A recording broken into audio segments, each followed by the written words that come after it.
All right, we're in chapter 25 of the book of 2 Kings, the last chapter of this book, and another good chapter, and then we'll, as far as I know, if everybody, First and Second Chronicles is a continuation, really, but it kind of goes back over a lot that we've already studied, but it goes in a little different detail, and in most cases a little more detail than what we've seen. But chapter 25, beginning in verse 1. And it came to pass in the 9th year of his reign, in the 10th month, in the 10th day of the month, that Nebuchadnezzar, king of Babylon, came, he and all his host, against Jerusalem, and pitched against it, and they built forts against it round about. And Nebuchadnezzar, we preached out the book of Daniel last Sunday night, and in the first chapter, you'll find that Nebuchadnezzar went and he came against Judah, and he took a bunch of the youngins and a lot of the folks out of Judah, and but this is a significant time because it gives the exact date, the day and time that it took place. In the 9th year of his reign, the 10th month, and the 10th day of the month. So this is very significant. And then if you go to the book of Jeremiah and to the book of Lamentations, another book that was written by Jeremiah, you'll find that he shared this with the people. He shared that these things were going to happen.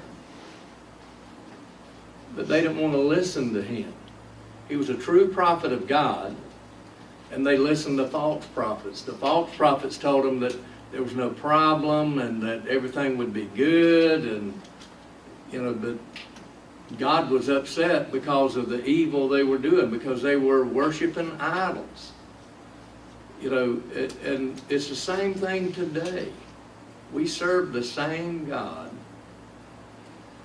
If we serve idols, if we push God to the side, God gets angry. God does not like that. We serve a jealous God. We serve a God that wants our total attention, everything about us on Him. Because He is the only God. No matter what people might think and what they might look at, what they might think is their God, there's only one God. And it's the God we serve. So Nebuchadnezzar came just as it was prophesied that he was coming. And he built fortresses around the city of Jerusalem. And he's going to take more people out of Jerusalem and Judah. And we read last week how he had taken people from Judah and Jerusalem, and in the first chapter of the book of Daniel, he shares there that Nebuchadnezzar took those that were good looking, those that were deemed to be smart, those that they felt like would make good Babylonian citizens, and that they could teach them in the ways of the Babylonians. And they left the poor in Judah and in Jerusalem, and they left them to really to be farmers, so that whatever crops they were growing, the Babylonian Empire would have access to them. Nebuchadnezzar would have access to them. So, but Nebuchadnezzar, he was not a good fellow. A few times through Daniel, God got his attention, but it didn't last long. So, but anyway, verse 2, and the city was besieged unto the 11th year of King Zedekiah. Now, we're at the end of the Kings, and I was looking for my little paper, and here it is. We're right. Zedekiah is the last king of Judah, and we have a mess going on during his reign. But it really started several kings back. Even though along a spot here and there, they had a good king. But once that good king was out of the way, even some of the good king's sons went the evil route. So, they didn't follow by example real well. They looked a lot at what Israel was doing, and hey, looks like they're getting along real good. They're worshiping these golden calves over there they've set up. But before Judah is taken captive, Israel's taken out. They've been taken captive also. But prior to them being taken out, Judah kept looking at, hey, you know what, them and all the folks around about them seems like they're doing good. So they forsook God and went after idols. They were sacrificing in the temple to false gods. In Jerusalem, God got really upset. And, now we see the repercussions of that. So, but the city was in trouble for quite some time, till the 11th year of King Zedekiah. And on the 9th day of the 4th month, the famine prevailed in the city, and there was no bread for the people of the land. So, they can't get out. They can't get out to get grains or whatever they need to make bread. And, Nebuchadnezzar's got the city surrounded. So there's a famine inside of that walled city of Jerusalem. They're going to starve to death. And that's all Nebuchadnezzar had to do, was just sit back and starve them out. He had a big enough army to come and plenty to eat, and that, all he had to do was wait them out. When their food began to run out, it began to be a different story. So, but it was a famine in the city, and there was no bread for the people of the land. So it's a terrible time.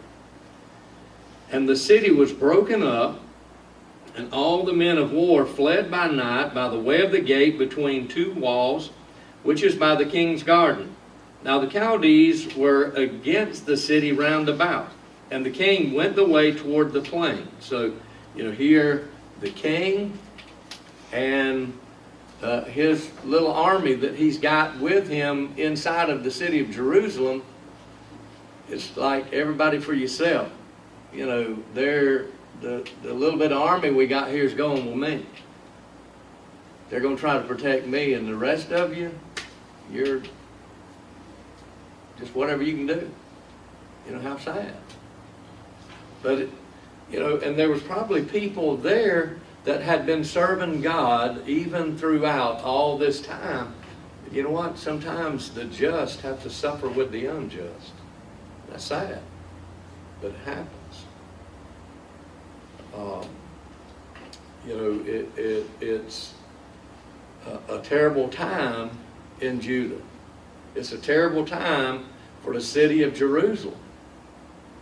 Nebuchadnezzar's waited them out, the king and the little army's running off, and, everything's falling apart. And the army of the Chaldees pursued after the king and overtook them in the plains of Jericho, and all his army were scattered from him. So Zedekiah was left. His army, it's like they all left the people inside the city. Hey, it's everybody for himself. And then when they get out here and Nebuchadnezzar's army is after them, Zedekiah's army says, okay, you're on your own, and they flee. And so they leave the king there to be taken. So, and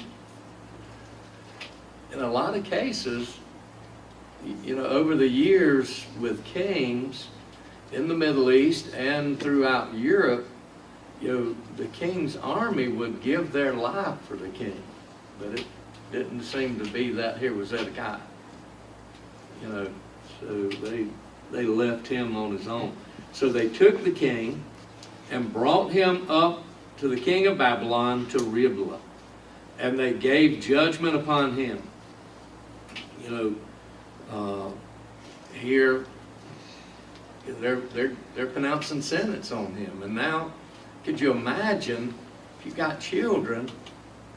The very next verse, and they slew the sons of Zedekiah before his eyes. Could you imagine seeing your children, your sons, killed right before you? How sad. But, and we might think, well, God could have stopped that, but you know what? God had given them opportunity after opportunity after opportunity to turn from their wicked ways, and they wouldn't. God had sent prophet after prophet after prophet to them, and they wouldn't listen. They listened to false prophets. They didn't want to hear bad news. When Jeremiah came in and told them, hey, this is what's going to happen, you know what they branded him as a traitor. Because he was telling them the truth. They didn't want to hear the truth. That's about the way it is today. As a Christian, if you begin to tell people that are living a life for the world, if they are living a life that's contrary to this, and you begin to try to share with them, hey, you know what, that's not right. You know what, a lot of them are going to hate you because you're trying to tell them the truth. The truth hurts. But I'd rather know the truth than have a bunch of lies shared to me. And that's what Jeremiah tried to tell them. He was telling them the truth. But they looked at him as a traitor because he wasn't painting a pretty picture like all these false prophets. Hey, don't worry about none of that. None of that's going to happen. God says everything's going to be good. We can kind of hear that today. People saying, there's a lot of people out there that doesn't believe in hell.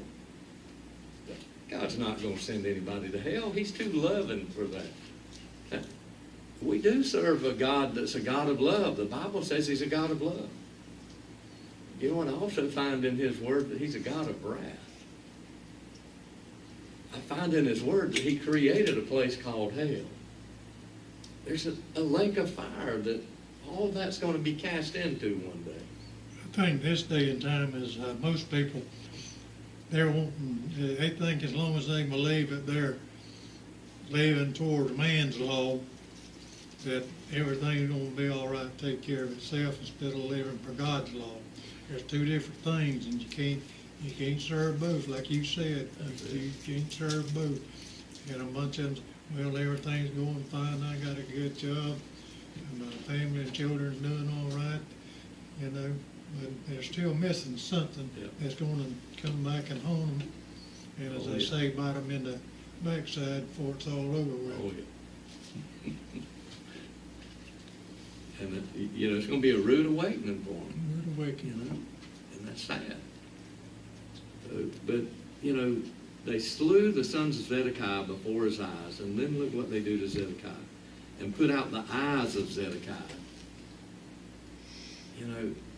Probably with hot irons or something, they just stuck them in his eye.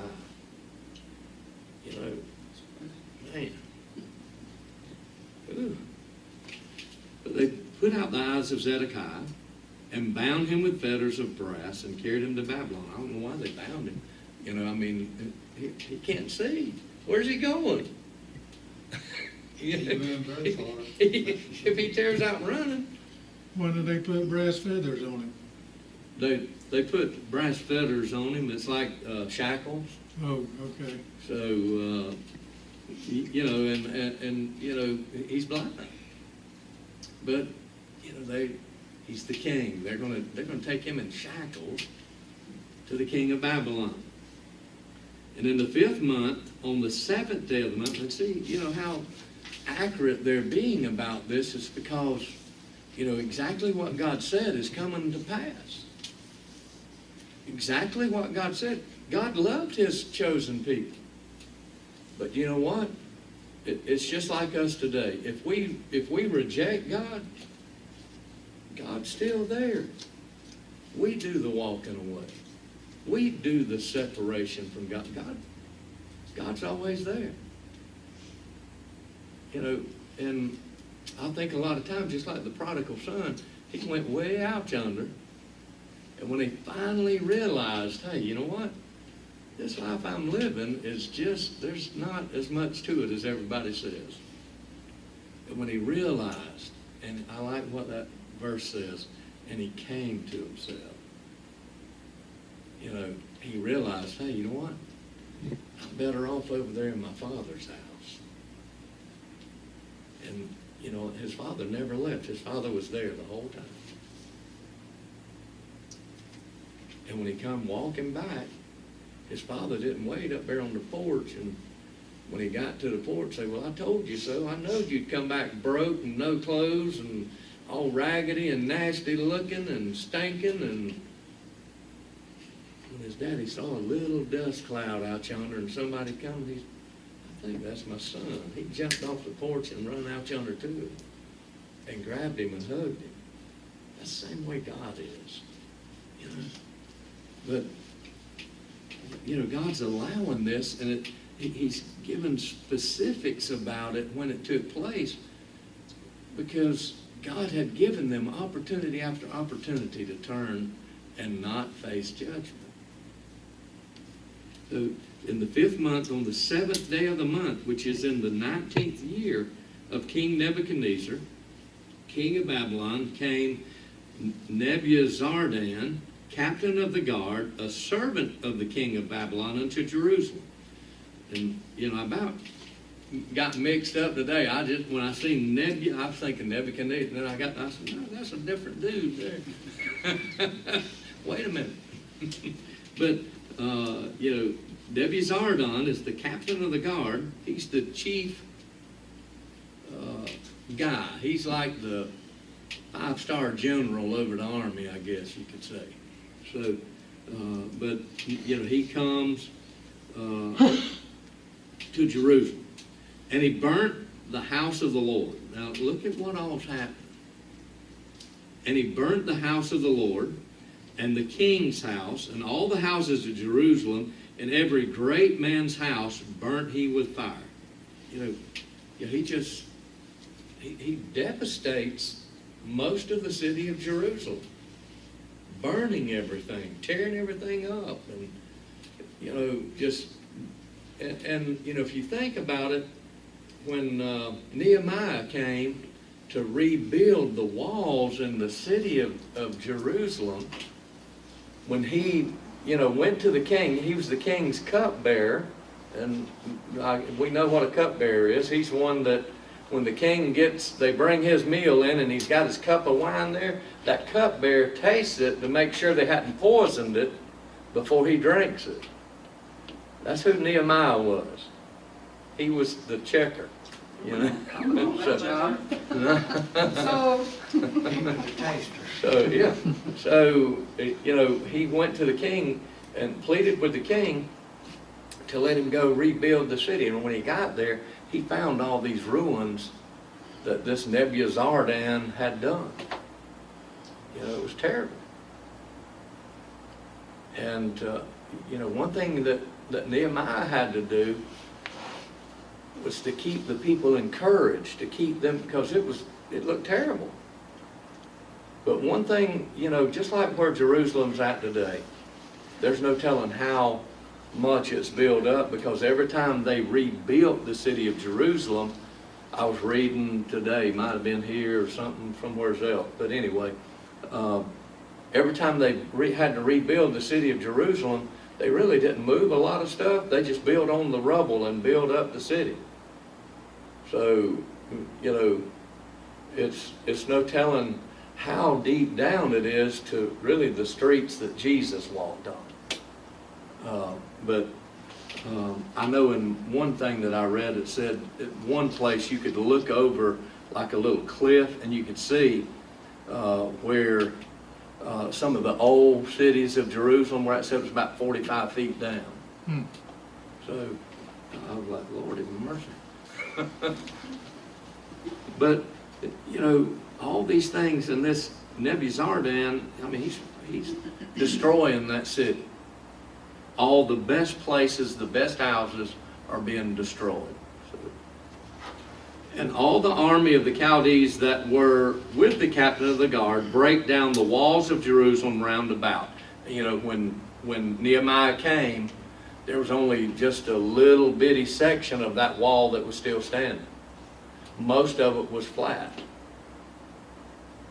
And, you know, when he came to rebuild the wall, you know, there were so many negative things about him rebuilding the wall that they had to get watchmen that while some worked, there was some watching to make sure nobody was going to come and kill them. So they did a record time of rebuilding the wall around Jerusalem. I think it was like 52 days. I believe it was 52 days they rebuilt the whole wall around Jerusalem. But he kept them encouraged, and he kept them focused on the plan, and he kept them focused on God. So they were able to complete it. Now the rest of the people that were left in the city, and the fugitives that fell away to the king of Babylon, with the remnant of the multitude did Nebuchadnezzar, the captain of the guard, carry away.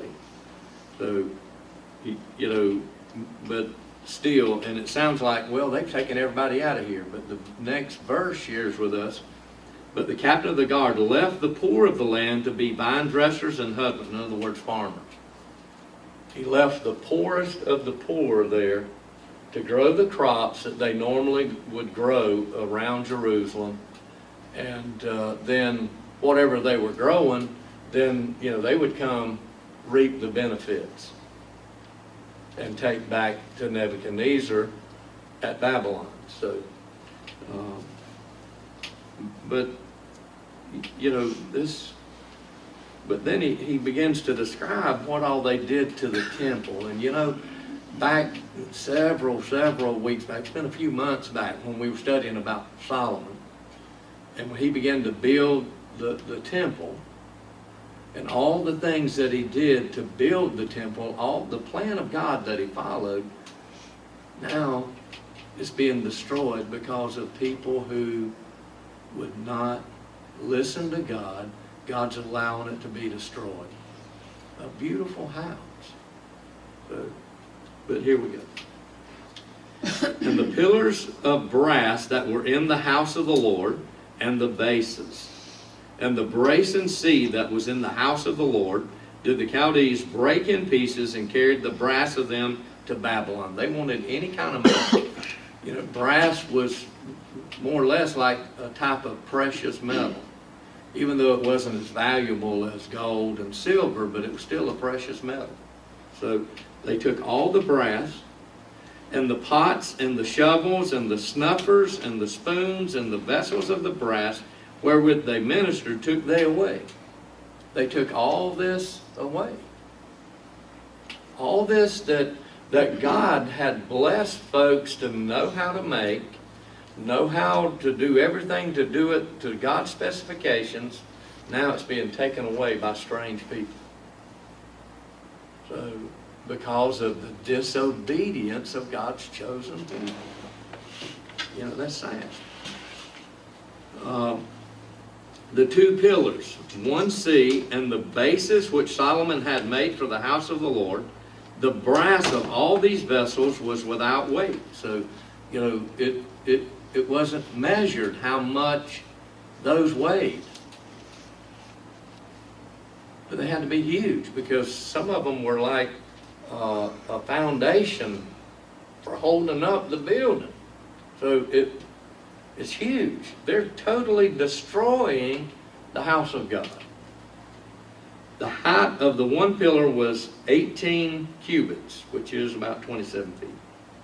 And the chapiter upon it was brass, and the height of the chapiter was 3 cubits, 4.5 feet. And the wreathen work and pomegranates upon the chapiter round about, all of brass, and all unto these had the second pillar with wreathen work. So they took all those. Anything that had been molded and carved and that was of brass, they took. So, and you know, a pillar in a building a lot of times is holding up weight. So when they're taking this pillar out, it, you know, if it didn't immediately fall, it's getting weaker and weaker until it's going to just fall in. So, and the captain of the guard took Seraiah, the chief priest, and Zephaniah, the second priest, and the 3 keepers of the door. So he took these folks. And out of the city he took an officer that was set over the men of war, and 5 men of them that were in the king's presence, which were found in the city, and the principal scribe of the host, which mustered the people of the land, and 70 men of the people of the land that were found in the city. So, you know, these were people that were hiding in the city. And they found them, and they knew that, hey, you know what, these were soldiers who were with the king. These were, you know, these were important people. So we're taking them. The priests, the high priest. So, you know, and they took them out of the city. And Nebuchadnezzar, and Nebuzaradan, captain of the guard, took these and brought them to the king of Babylon to Riblah. So Nebuzaradan brought them to Nebuchadnezzar over at Riblah. And the king of Babylon smote them and slew them at Riblah in the land of Hamath. So Judah was carried away out of their land. So these people, the high priest, the second priest, the one under the high priest, you know, they had someone in line because, you know, when the high priest would go into the Holy of Holies, they had bells on the bottom of his garment that he wore so they could hear him moving around, but they also had a rope tied to him that if they didn't hear him moving around, they'd pull him out because they couldn't go in. But then they had somebody in waiting in case that high priest died. The second priest would be the next high priest. So the high priest, the second priest, they were all killed. And these other people that they had brought out of Jerusalem, they found hiding in Jerusalem. So Nebuchadnezzar had them all killed. Nebuzaradan. Ma'am? Nebuzaradan. Well, Nebuzaradan brought them out, Oh, okay. and Nebuchadnezzar had them slain. He had them killed. Don't read too many words of the same book. Now we're going to have a governor over this area appointed by Nebuchadnezzar. And as for the people that remained in the land of Judah, whom Nebuchadnezzar, king of Babylon, had left, even over them he made Gedaliah, the son of Ahikam, the son of Shaphan, ruler. So he was like a governor. He wasn't the king. He was like a governor over them. And when all the captains of the armies, they and their men, heard that the king of Babylon had made Gedaliah governor, there came to Gedaliah to Mizpah even Ishmael, the son of Nethaniah, and Jehonan, the son of Kara, and Seraiah, the son of Tanhumeth, the Nephtophethite, and Jaazaniah, the son of Maccathite, they and their men. So these folks came to him, and Gedaliah sware to them and to their men, and said to them, fear not to be the servants of the Chaldees. Dwell in the land and serve the king of Babylon, it shall be well with you. And he was telling them the truth. He was telling them what they needed to do to be able to make it, to be able to live. He told them, just stay in the land, and even, pretty much, even if you got to put on the act that you're serving him and obedient to him, fine. But he was telling them the truth. He was telling them what they needed, so that they'd be kind of taken care of. But, a lot of times folks don't want to listen. They don't want to listen to the truth. And it's so sad. There's so many people today that don't want to hear the truth. I've been using a situation trying to witness to a person. And, I don't know that even if yet this person realizes really what I'm trying to say to them, you know what, you're going to die and go to hell, But I'm just not putting it that bluntly, But I'm sharing it with them, and I'm giving them scripture, and I'm telling them, from scripture how God expects us to live our life. But yet, there's people that don't want to hear the truth. There's people that want to continue living like the world and following the ways of the world and thinking everything's okay, and just as long as I feel good, as long as I feel like I'm happy, then everything's good. But that's not true. If a person doesn't know Jesus Christ, they may feel happy, they may think everything's good, but it's not. They're headed to a devil's hell. The Bible shares those that don't believe in Jesus Christ, those that don't have them in their life. John said in the book of 1 John that they're anti-Christ. That's hard, but that's the truth. How do you think that would go over with a lot of people, just right here in our town? If you went and told them, hey, you know what, if you don't have Jesus Christ in your heart and your life, you're going to hell.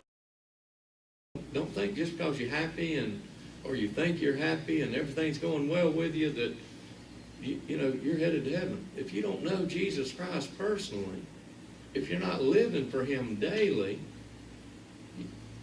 you're going to wind up in hell. That probably wouldn't go over too well. There would be some that would receive it. There'd be some that would be, well, maybe I need to rethink the situation. But probably a majority that don't care about going to church, they'd be like, them people's crazy. And you know what? They'd talk bad about Christians, I guarantee you. That's what Jesus said would happen.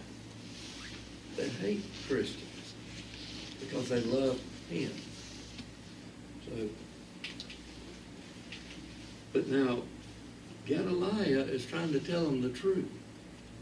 But it came to pass, in verse 25, it came to pass in the 7th month that Ishmael, the son of Nethaniah, the son of Elishama, of the seed royal, came, and 10 men with him, and smote Gedaliah, that he died, and the Jews and the Chaldees that were with him at Mizpah. So they struck him and killed him, and they killed the people with him.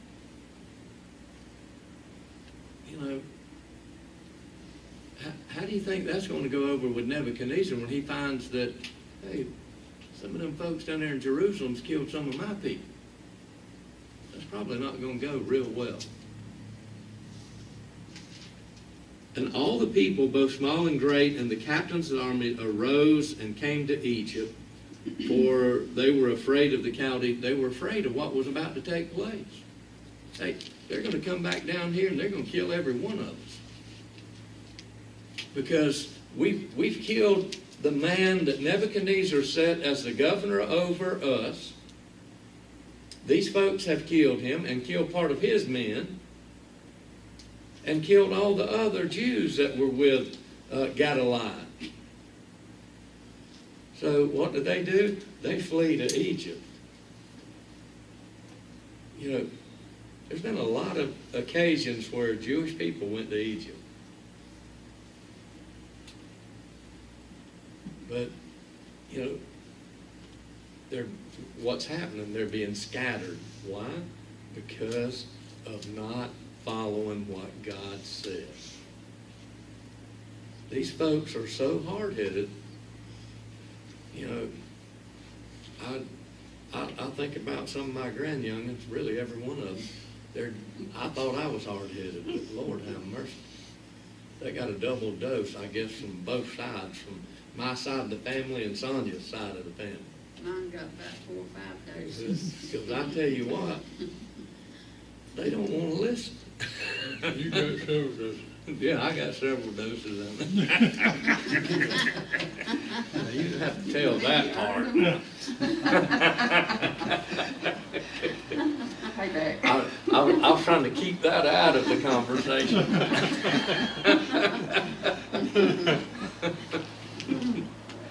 But I have been hard-headed on many occasions. Still, maybe. So I'll have to agree with that if he's telling the truth. Oh, nothing but truth. Yeah. I'll have to agree with it and like it because it's the truth. But, you know, and you know, they're having to flee. They're having to run because of these few people that did something stupid.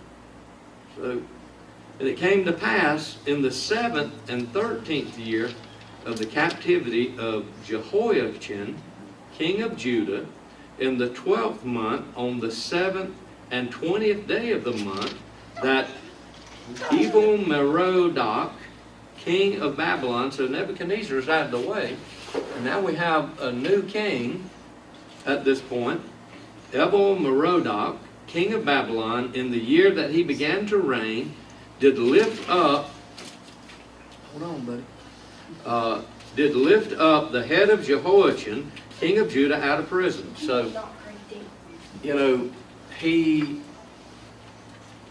this king, he thought about, hey, you know what, we got one of the previous kings of Judah down in prison. So he brings him up out of prison. That's what it's meaning by that he did lift up the head of Jehoiachin, king of Judah, out of prison. He didn't cut his head off, he brought him out of prison. So, and, you know, he liked him. For some strange reason, this man liked Jehoiachin. He was evil when he was in Judah. Maybe that's why he liked him. I don't know. But the Bible says, he spake kindly to him and set his throne above the throne of the kings that were with him in Babylon. You know, a lot of the areas that he had conquered, he had their kings, you know, he was kind to them. He had them sitting up with him. But he liked Jehoiachin better than any of them, so he put him in a little higher place than the rest of them. So, you know, maybe this Evil-Merodach don't know what he's getting into with Jehoiachin, you know. But this dude, he is evil. From the word go, he was evil. But he spake kindly to him. He put him up on a throne and changed his prison garments, and he did eat bread continually before him all the days of his life. You know, he put him in the best robe, and, you know, hey, you got plenty to eat, you got plenty of the best. Because he liked him.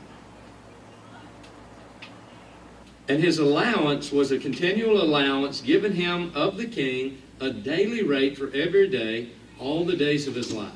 So he had everything that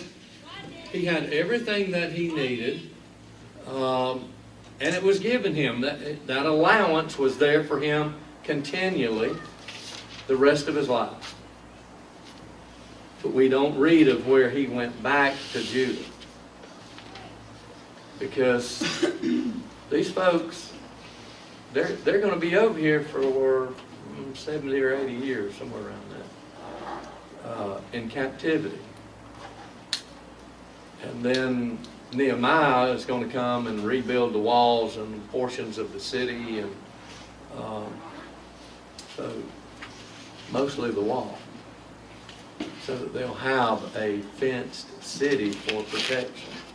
So, but, you know, and it's, you know, as we read through these things, you know, it's good to look at these other books just to see how they tie in with where we're at. You know, Daniel and Nehemiah and Jeremiah and Lamentations. It's right where we're at. So, anybody have anything on these verses?